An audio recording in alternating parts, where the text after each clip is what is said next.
کسی علاقے میں قید سالی تھی اور جانور سب کھا کر فارغ ہو گئے تھے، مزید کچھ کھانے کو رہا ہی نہ تھا۔ مویشی مالکان بے حد پریشان تھے۔ اس دوران ایک مسجد کے مولوی نے جمعے کے خطبے میں نہایت یقین کے ساتھ یہ بات بتائی کہ اللہ کا نام لے کر یعنی بسم اللہ پڑھ کر دریا کو حکم دیا جائے تو وہ بھی نافرمانی نہیں کرتا۔ یہ چراغے کا شاید پہلا جمعہ تھا۔ یہ بات اس کے دل میں اتر گئی، یقین کا درجہ پا گئی۔ اس نے واپس آ کر اپنی بکریوں کو کھولا، سیدھا دریا پر چلا گیا، اونچی آواز سے بسم اللہ الرحمن الرحیم پڑھا اور دریا کو کہا وہ اپنی بکریاں چرانے جا رہا ہے، اپنے اوپر سے گزرنے دے۔ یہ کہہ کر اس نے اپنی بکریوں کو ہکا اور دریا پر چلتا ہوا دریا پار کر گیا۔ علاقہ گھاس سے بھرا پڑا تھا، درختوں کے پتے بھی سلامت تھے کیونکہ کسی کو یہاں تک آنے کی رسائی نہیں تھی۔ اب تو یہ اس کا معمول بن گیا، وہ بکریاں پار کر چھوڑ کر واپس آ جاتا اور شام کو جا کر بکریاں واپس لے آتا۔ اس کی بکریوں کا وزن دگنا چگنا ہو گیا۔ لوگ چونک گئے، اسے پوچھا کہ وہ اپنی بکریوں کو کیا کھلاتا ہے۔ وہ سیدھا سادہ اور سادہ دل نوجوان تھا۔ اس نے صاف بات بتا دی کہ جناب ہم تو دریا پار کر کے اپنی بکریاں چرانے لے جاتے ہیں۔ وہاں سب نے سنی مگر کسی کو یقین نہیں کیا کیونکہ یہ قابل یقین بات تھی، مگر بات ہوتے ہوتے مولوی صاحب کے پاس پہنچ۔ مولوی صاحب نے اس رابطے کو بلوایا اور سارا ماجرا پوچھا۔ اس رابطے نے مولوی صاحب کو حوالہ بنا لیا کہ مولوی صاحب میں نے تو آپ کا شکریہ ادا کرنے والا تھا، آپ نے جمعے خطبے میں جو نسخہ بتایا تھا بسم اللہ کہہ کر دریا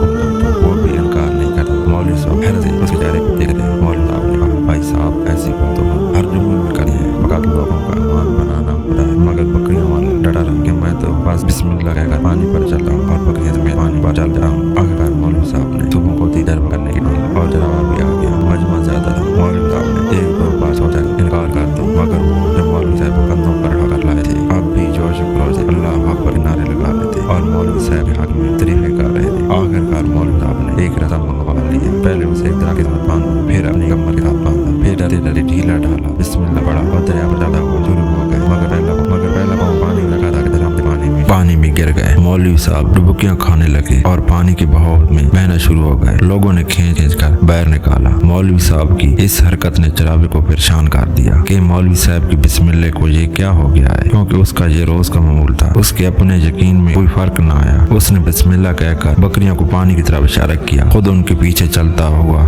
بات چھوڑ کر واپس آ گیا۔ لوگ اسے ولی اللہ سمجھ رہے تھے، اس کے حق میں نعرے لگ رہے تھے، مگر وہ سب سے بے نیاز سیدھا سادہ انسان تھا۔ وہ مولوی صاحب کے پاس پہنچا اور کہا مولوی صاحب میں آپ کی بسم اللہ کی تعریف سے کافی پریشان تھا، مگر پانی پر چلتے ہوئے مجھے آپ کی بسم اللہ کی بیماری کا پتہ چل گیا۔ اس چراغے نے درخت سے بندھی رسی کی طرف اشارہ کیا اور کہا مولوی صاحب یہ ہے آپ کی بسم اللہ کی بیماری، آپ کی بسم اللہ کی برکت کو یہ رسا کھا گیا۔ آپ کو اللہ اور بسم اللہ سے زیادہ اس رسی پر بھروسہ تھا، لہذا اللہ تعالیٰ نے آپ کو رسی کے حوالے کر دیا۔ مولوی صاحب آپ بھی کمال کرتے ہو، میں نے آپ کے منہ سے سنا اور یقین کر لیا اور میرے اللہ نے میرے یقین کی لاج رکھ لی، مگر آپ نے اللہ کا کلام سنا مگر یقین نہیں کیا، لہذا آپ کو اللہ نے رسوا کر دیا ہے۔ محترم مدین دوستو، یہ کچھ ہمارا حال ہے، ہماری نمازوں دعاؤں کا حال بھی ہماری ایک عبادت یقین سے خالی ہے۔ میرے محترم عزیز دوستو،